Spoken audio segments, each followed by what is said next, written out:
Have you ever felt it? That subtle, gnawing sensation deep within your soul that whispers you are living a life that was written for you, not by you. A feeling that you are a performer on a grand stage, reciting lines from a script you never agreed to read, bound by invisible threads you can neither see nor sever. If this resonates with the very core of your being, know that you are not alone, and you are not imagining things. You are awakening to the truth of the grand agreement, the unspoken social contract that has governed humanity for centuries. This is a sign of your higher self, calling you to look beyond the veil. If you feel this call, type "I am awake" in the comments to connect with the souls who are on this journey with you. And remember to like and subscribe to continue receiving this divine guidance. From the very first breath we take, we are immersed, not just in air, but in a dense, invisible ocean of rules, norms, and expectations. This is the social contract, a complex system of agreements that dictates almost every aspect of our lives. It shapes what we eat for breakfast, the clothes we are told are acceptable to wear, the partners we are encouraged to choose, and the very dreams we are allowed to dream. These rules often appear as natural and unchangeable as the rising sun or the turning of the seasons. They feel like they have always existed, an immutable part of the human experience. But the profound truth your soul is beginning to grasp is that they have not. They are part of an invisible agreement, a social contract that shapes our behavior in ways we rarely, if ever, stop to question. It is a silent force, an energy that permeates our reality, subtly guiding our every move. The social contract is not a new concept in the physical world. It is an idea that emerged from the minds of great political philosophers who sought to understand the very fabric of our collective existence. Thinkers like Thomas Hobbes, John Locke, and Jean-Jacques Rousseau, each gazing upon the human condition, arrived at different, yet profoundly insightful, conclusions about how our societies are organized. They questioned how the laws and norms that govern our behavior are created and what we give up in order to live together in a collective. They were, in their own way, tapping into a spiritual truth about the agreements that bind our souls together. Each of them, while holding differing views, addressed the fundamental question of how human society is organized and how laws and norms are created to govern our behavior. They were pulling at the threads of a tapestry that we are only now beginning to see in its entirety.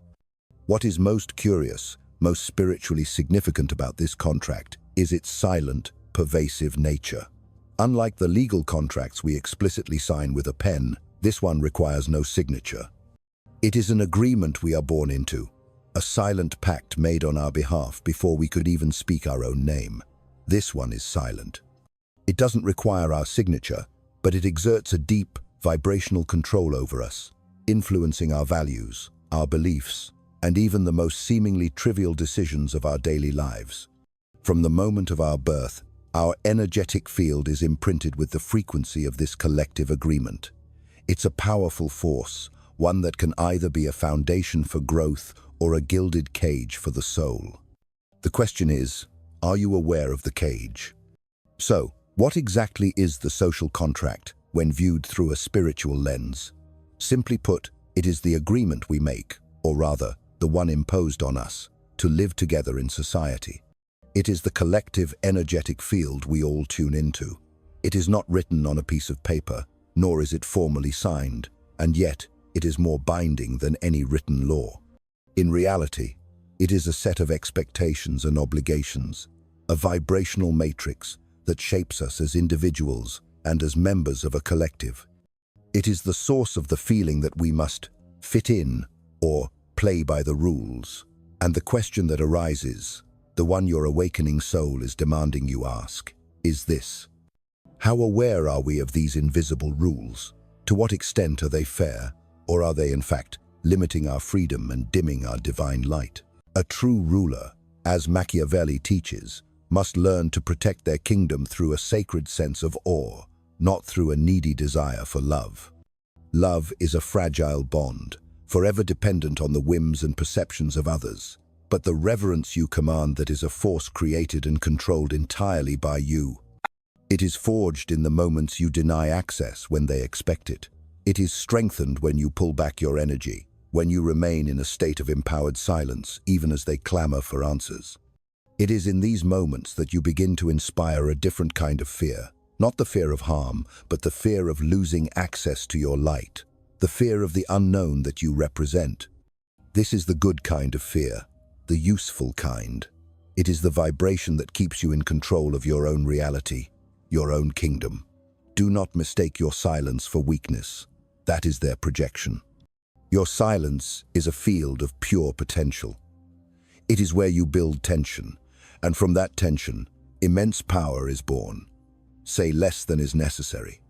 Speak only when your words can shake the very foundations of the room. The untouchable soul is not loud, he is deliberate. His presence alone carries a pressure, a frequency that alters the environment. He does not waste energy trying to impress. Instead, he inspires others to second-guess their own assumptions. He offers no shallow explanations for his depth. He leaves people wondering, and in their wondering, they grant him power. Mystery is your divine leverage. Distance is your spiritual dominance. You must take control of your environment by first mastering yourself. Let no one believe they have the blueprint to your soul. Let no one think they have access to your sacred core. Keep them guessing. Keep them doubting. Never lay all your cards on the table. Show them only what you consciously choose for them to see, and always let that be just enough to deepen the mystery, just enough to confuse their attempts to define you. People are addicted to the comfort of predictability. The average man seeks the familiar rhythm of routine, the easy answers of clarity, the illusion of transparency. But the spiritual master, as Machiavelli understood, knows that a ruler's greatest asset is their divine unpredictability. When they have no idea what your next move will be, they begin to fear the infinite possibilities you represent. And when they fear in this way, when they are in awe of your mysterious nature, they hesitate, they pause. And that hesitation is your divine advantage. It is the space in which you act, unimpeded. You must become disciplined with your presence. This means being conscious of your time, your energy, and your words. Most people overshare their sacred life force. They are constantly trying to prove their worth, to explain their actions, to beg for understanding, or to boast of their accomplishments. Do not reveal anything unless it serves as a weapon in your spiritual arsenal. Talk less than necessary. Master the sacred pause before you respond. Watch and perceive more than you speak. Study everyone, but trust only your own divine guidance. Your emotional access must also be a guarded fortress. They must not know the peaks of your joy or the valleys of your sorrow. Do not celebrate your victories in their public squares, and do not mourn your losses in their marketplaces. Let no one believe they understand the landscape of your heart, because the moment they know how you feel is the moment they know how to control you. People will always use your emotions against you. It is the primary tool of manipulation in this world. This is precisely why you must become unreadable, emotionally invisible. Never let them think you need them. The moment they feel needed, their ego takes over, and they will begin to manipulate. But when you act as if they are replaceable, not with arrogance, but with a serene self-sufficiency, and when you show that your life moves forward with divine purpose, regardless of their presence or absence, they kneel, not in submission, but in reverence. Your time must feel expensive. Your presence must feel sacred. Your attention must be a gift that is earned.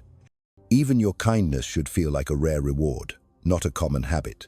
To build an untouchable persona, you must starve the world of the version of you they expect. Feed them only enough to keep them intrigued, to keep them addicted to your mystery, but never enough to make them full. You are not here to satisfy their hunger.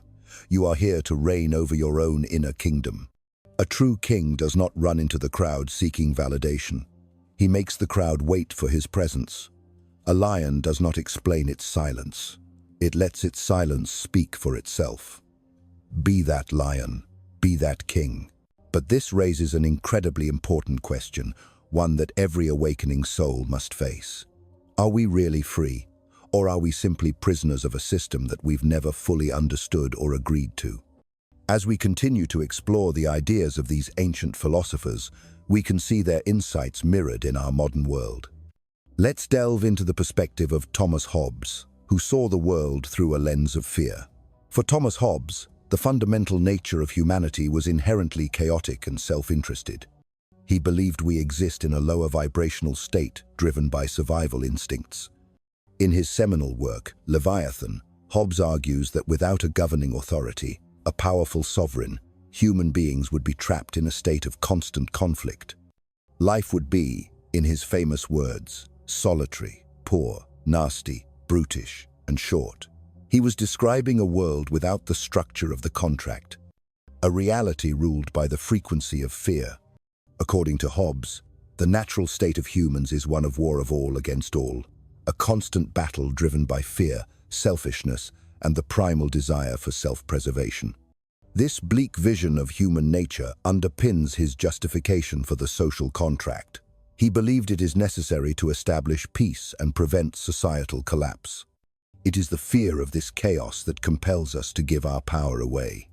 Hobbes's view centers around the idea that in order to escape the anarchy of the natural state, individuals must surrender their natural rights to a sovereign power. This sovereign, whether a king or a government, would have the authority to enforce laws and maintain order.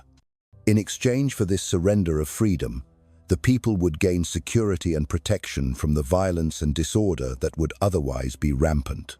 We trade our wild, untamed sovereignty for the promise of a safe, predictable cage.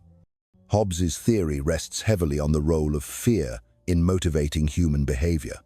Fear, in Hobbes's view, is the primary force that drives people to give up their freedoms in exchange for the promise of security. The fear of death, chaos, and destruction leads individuals to seek the safety of a structured society, even if that means sacrificing their autonomy. This is a bargain made from a place of low vibration. In Hobbesian philosophy, this surrender is not only rational, but necessary. He believed that without it, humanity would revert to a state of constant war, where no one could trust anyone else, and survival would be a matter of brute strength rather than cooperation. The sovereign, therefore, has the legitimate authority to impose strict control over individuals, because it is through this control that the promise of stability and peace can be maintained. But this brings us to a critical soul-searching question. Does this control, this safety born of fear, come at the cost of true freedom? Hobbes seems to suggest that in exchange for the protection of life, the people must relinquish the right to challenge the sovereign's authority, even if it means living under oppressive rule. The fear of chaos, then, becomes a justification for authoritarian control. For Hobbes, a powerful and centralized authority, be it a monarchy or a dictatorship, is the only way to ensure peace. The state's role is to protect individuals from their own worst impulses, and this requires the concentration of power in the hands of a single ruler or governing body. However, this brings up an uncomfortable dilemma that resonates deeply in our world today. At what point does the preservation of order tip into tyranny?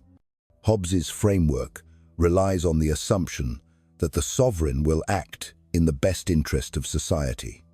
But history shows us, time and time again, that those in power are often more interested in maintaining their own power than in serving the public good. This raises a disturbing question. If the only way to maintain order is through absolute control, are we truly free? And if we are willing to sacrifice our freedoms for the sake of security, how can we ensure that the government doesn't take advantage of this fear to impose even greater restrictions on our lives? Hobbes's view of human nature and his advocacy for a strong, controlling sovereign still resonate in modern politics. In today's world, governments justify surveillance, strict laws, and punitive measures as necessary to maintain social order and prevent crime. The idea that security must come at the expense of personal freedom is a theme that continues to play out in debates about government overreach, civil liberties, and individual rights. The ongoing struggle between the need for safety and the desire for freedom is a direct legacy of Hobbes's philosophy. But what if the foundation of our agreement was not fear, but reason? This brings us to the enlightened perspective of John Locke. Unlike Hobbes, John Locke held a much more optimistic, a higher vibrational view of human nature. He believed that humans are inherently rational and capable of self-governance. He saw us not as chaotic beasts to be tamed, but as sovereign souls endowed with divine reason. For Locke, the social contract was not about surrendering personal freedoms out of fear. Rather, it was about establishing a government that would protect the natural rights of individuals' life, liberty, and property. These are not rights granted by a king or a state. They are inherent, divine rights that belong to every soul. According to Locke, in the state of nature, individuals are free and equal, guided by reason and the desire to preserve their rights. We are born with an internal moral compass, a connection to a higher law. However, Locke also recognized that the state of nature, though more peaceful than Hobbes's chaotic vision, was still imperfect. Without a neutral authority to resolve conflicts, individuals could find their property or freedom violated, leading to instability and insecurity. There was still a potential for our lower selves to override our divine reason. Therefore, Locke argued, a social contract is necessary to create a government that protects these fundamental rights while respecting individual freedoms. This government's power is not absolute. It is granted by the people. Locke's ideal vision of government is grounded in the sacred concept of consent. The government, according to Locke, derives its legitimacy from the consent of the governed. The social contract is a mutual agreement where individuals voluntarily enter into society and agree to abide by its laws in exchange for the protection of their natural rights. In Locke's theory, the government is a servant of the people, and its primary duty is to safeguard individual freedoms and property. This was a revolutionary shift in consciousness. It was the declaration that power flows not from the top down, but from the people up. It was an affirmation of individual sovereignty within a collective. Crucially, if a government fails to uphold these rights or becomes oppressive, Locke argues the people have not only the right but the duty to revolt and establish a new government that will better serve their interests. This revolutionary spirit, this divine right to reclaim our power, became a foundational principle of liberal democracy and influenced countless movements for political change throughout history. It is the soul's cry for alignment, the refusal to accept a reality that is out of harmony with its inherent freedom. Yet, Locke's idealism is put to the test when we examine modern society. While Locke envisions a government that exists for the sole purpose of protecting individual rights, today's political systems often seem more concerned with maintaining power than ensuring freedom. In practice, many modern governments claim to uphold Locke's principles of liberty and property, but the reality is far more complicated. What happens when the government claims to protect our rights, but in doing so imposes laws, policies, and structures that disproportionately benefit powerful elites or infringe on the rights of the very people it is meant to serve? How much of our freedom is truly protected when the social contract is manipulated to favor political or economic interests? This brings us to a troubling question. Are we genuinely free, as Locke envisioned, or are we simply living under the illusion of choice? Locke's ideal government was one that would be transparent, accountable, and responsive to the needs of its citizens. However, in modern democracies, citizens are often presented with the illusion of choice, particularly in the context of elections. While we are given the opportunity to vote, our choices are frequently limited by the political system, where candidates and policies are shaped by powerful interest groups, media influence, and corporate funding. The illusion of choice is reinforced by the idea that we are living in a democracy where our voice matters and where we have a say in how we are governed. But the reality is often that the choices we are given are constrained by factors far beyond our control. In this sense, Locke's vision of a government that exists to serve the people and protect their rights becomes a mere shadow of its original intent. His theory also assumes that the social contract is based on mutual agreement and consent. However, in the real world, many individuals are born into societies where the social contract has already been established, long before they could offer their consent. The laws, norms, and systems that govern us are handed down from previous generations, often without our active participation in their creation. This raises important questions about the true nature of consent. Are we truly consenting to the social contract, or are we merely following a set of rules that were established long before we had a say? And if we are not fully consenting to these rules, how much of our freedom has been compromised by a system that we did not agree to in the first place? The idea that we live in a democracy with the freedom to choose and the right to alter our government is one of the key elements of Locke's theory that continues to influence political thought today. Yet the question remains, how much of our freedom is real, and how much is an illusion crafted by systems of power that have learned to co-opt the language of liberty for their own gain?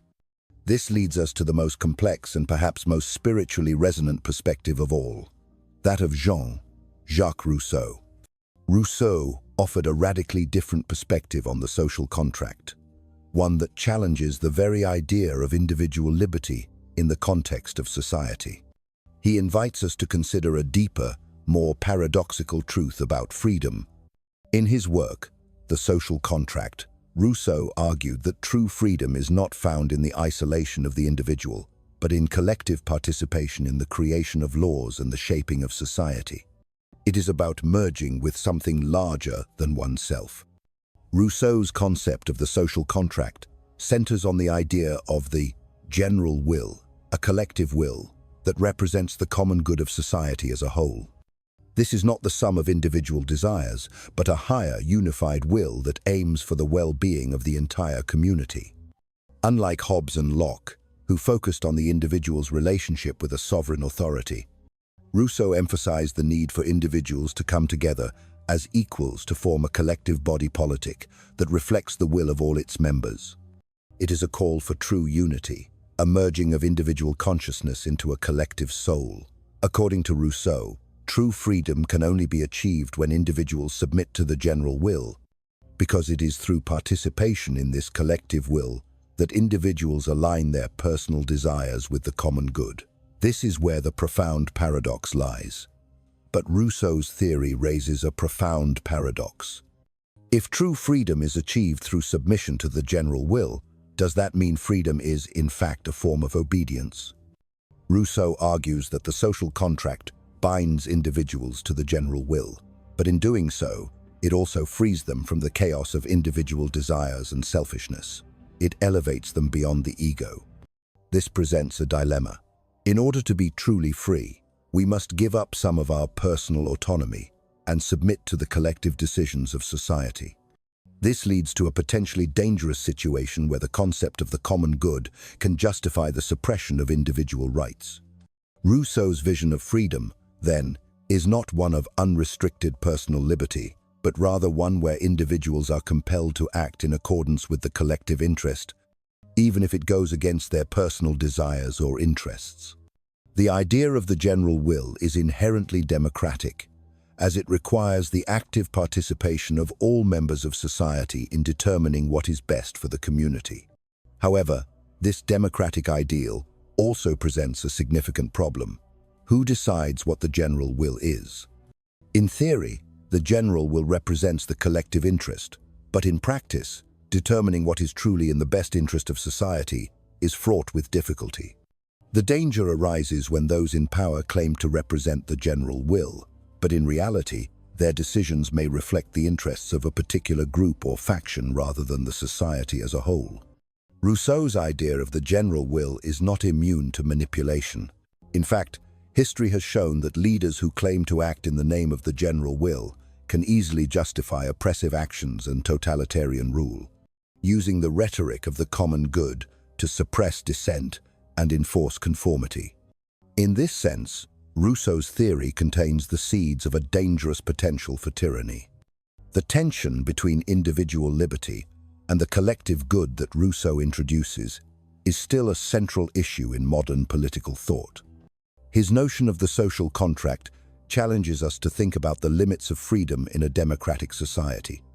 Rousseau's theory asks us to consider whether freedom can truly exist in a world where the state holds the power to determine what is best for everyone. The paradox of Rousseau's philosophy is that while it offers a vision of a society that promotes equality and collective decision-making, it also raises questions about the nature of freedom and the risks of too much state control. In a modern context, we can see how this tension plays out in debates over government intervention in areas such as healthcare, education, and economic policy. In each of these areas, the state asserts that it is acting for the common good, but the question remains: to what extent does the state's interpretation of the general will truly align with the needs and desires of the individuals it governs? Rousseau's emphasis on collective decision-making and the submission of individual will to the general will also brings us to a crucial point. The idea that the state can claim to know what is best for its citizens leads to an inevitable erosion of personal autonomy. In modern society, we often hear calls for greater state intervention in the name of social justice or equality. Yet, as Rousseau warned, the very act of imposing laws for the common good can lead to the suppression of personal freedoms. The paradox at the heart of Rousseau's theory is that while he advocates for freedom, his framework for achieving freedom requires a level of state control and societal conformity that can potentially limit individual autonomy. In this light, the social contract that Rousseau proposes becomes a double-edged sword. It offers the promise of freedom through collective participation, but it also risks undermining the very freedoms it seeks to protect. Ultimately, Rousseau's view of the social contract forces us to confront a fundamental question about the nature of freedom. Can we truly be free if we are constantly bound by the rules and obligations of society, even if those rules are designed to protect the collective good?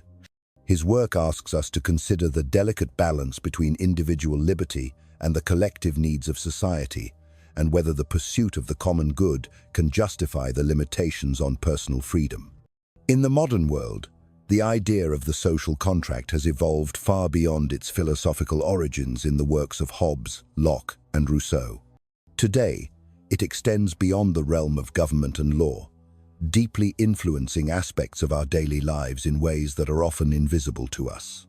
The traditional social contract, as articulated by these thinkers, was centered around the relationship between individuals and the state. But in the 21st century, we find that this contract is no longer confined to just the political sphere. It has expanded to include the cultural, social, and economic systems that shape our beliefs, desires, and behaviors. Whether it's the way we engage with social media, our reliance on corporate institutions, or the expectations placed on us by society, the modern social contract is everywhere, and it's often far less explicit than the one Hobbes, Locke, or Rousseau envisioned. One of the key elements of the modern social contract is the increasing influence of large corporations and media organizations. In today's world, corporations play an enormous role in shaping societal norms, preferences, and even laws. The relationship between individuals and these corporations is a kind of social contract in itself. We trade our attention, personal data, and purchasing power for the products, services, and entertainment these companies provide. Yet, in this transaction, we rarely question the terms of the agreement. We are bombarded by advertisements, social media algorithms, and other corporate-driven forces that subtly shape our desires and decisions. We are told that our choices are ours to make, yet many of these choices are heavily influenced or even determined by forces beyond our control. The so-called freedom we experience in the marketplace is often an illusion, as our decisions are shaped by the very systems we believe we are choosing freely within. The rise of digital technologies and the proliferation of social media further complicate the concept of freedom within the modern social contract. Social media platforms, while offering unprecedented connectivity, also enforce a set of unspoken rules about how we present ourselves, how we interact with others, and what is considered acceptable behavior. These platforms influence not only what we think and feel, but also how we act in the world. Through algorithms that reward certain behaviors, such as likes, shares, and engagement, social media platforms shape our desires and values in ways that often go unnoticed. While we may feel that we are freely expressing ourselves, the reality is that our expressions are curated by invisible forces designed to maximize engagement and profit. In this sense, the modern social contract has shifted from a relationship between citizens and the state to one where individuals are subtly governed by corporate interests and the digital economy. Even within the realms of politics and governance, the modern social contract has taken on a more complex and insidious form. While Locke's vision of a government formed to protect individual rights remains a foundational principle in many democratic societies, the actual functioning of modern democracies often betrays that ideal. Citizens are presented with the illusion of choice through elections, where they can vote for their preferred leaders and policies. However, this apparent freedom is constrained by systemic factors that limit the true agency of the populace. Political parties, media outlets, and powerful interest groups manipulate public opinion, ensuring that the political system serves the interests of the few rather than the many. In many cases, the real choices available to voters are dictated by powerful elites who use their resources to shape the political landscape to their advantage. The result is that the political process becomes a form of theater in which citizens participate, but their ultimate freedom to influence the system is minimal. The modern social contract is also deeply intertwined with economic systems that prioritize profit over human well-being. In today's capitalist societies, the very structure of the economy serves to reinforce the contract between the individual and the system. Workers are expected to contribute to the economy in exchange for wages, while corporations and governments dictate the terms of the exchange. While individuals are technically free to choose their careers and livelihoods, the reality is that economic forces often limit their options and opportunities. The rise of automation, the gig economy, and globalized labor markets has made it increasingly difficult for individuals to break free from the cycle of work and consumption that sustains the modern economic order. In this way, the social contract is less about the protection of individual rights and more about the perpetuation of systems that benefit the elites while maintaining the illusion of freedom for the masses. This raises the crucial question: are we truly free in the modern world, or are we merely trapped in an updated version of the social contract, one that no longer serves our best interests? The modern social contract promises us freedom, security, and the right to choose, but in practice, it often leaves us with very little control over the systems that govern our lives. We are conditioned to believe that our choices matter, that we have the power to shape our destinies, but in reality, the choices we are given are limited and shaped by forces outside our control. The question, then, is whether the modern social contract is a genuine expression of our freedom or merely an elaborate system of control that keeps us complacent in our perceived autonomy. The challenge we face today is how to navigate the modern social contract in a way that reclaims genuine freedom. If the social contract is, in essence, a set of unwritten rules that govern our behavior, then how can we rewrite those rules to better reflect the values of individual autonomy, equality, and justice? Can we truly achieve a society in which the contract is mutually beneficial, where individuals are not merely subjects to systems of power but active participants in shaping the society they wish to live in? As we continue to question the terms of the modern social contract, we must consider whether true freedom is possible in a world where the rules are constantly being rewritten by powerful forces, and whether we are willing to challenge the status quo in order to create a more just and equitable future. As we reflect on the modern social contract and its evolution from Hobbes's emphasis on security to Locke's vision of individual rights and Rousseau's paradox of collective freedom, one thing becomes clear. The contract that governs our lives today is far more complex and pervasive than we may realize. It extends beyond the legal boundaries of government, influencing our social interactions, our economic choices, and even the way we perceive our own freedoms. The ideals of liberty, equality, and justice that these philosophers once championed have been refracted through the lens of modernity, shaped by forces of power, technology, and mass media. What seemed like a straightforward agreement between individuals and the state has transformed into a multifaceted web of invisible rules that shape every aspect of our existence. In questioning the modern social contract, we are not just examining the structures of government or society, we are questioning the very nature of freedom itself. Are we truly free, as we like to believe, Or are we simply adhering to an illusion that is perpetuated by those in power?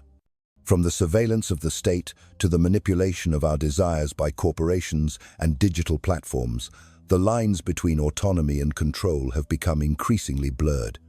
The freedom we think we have may not be freedom at all, but a well-crafted illusion designed to keep us compliant and distracted.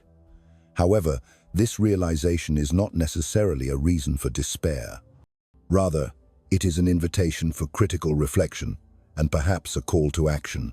The social contract is not a static, unchangeable force. It is something that evolves as societies change.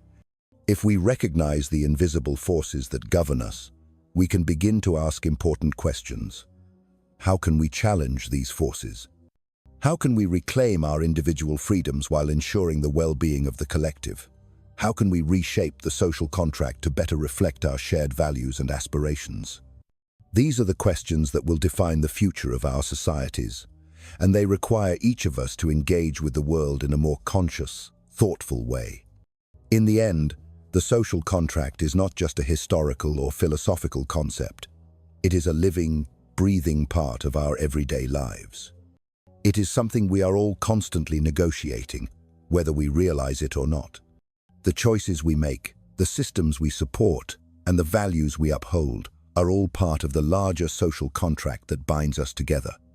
And as we navigate this intricate web of rules, power, and freedom, we must continue to ask, are we truly free? Or are we simply part of a system that tells us we are? The answer to this question may not be clear, but the journey to understanding it is the key to unlocking a deeper, more authentic sense of freedom for all.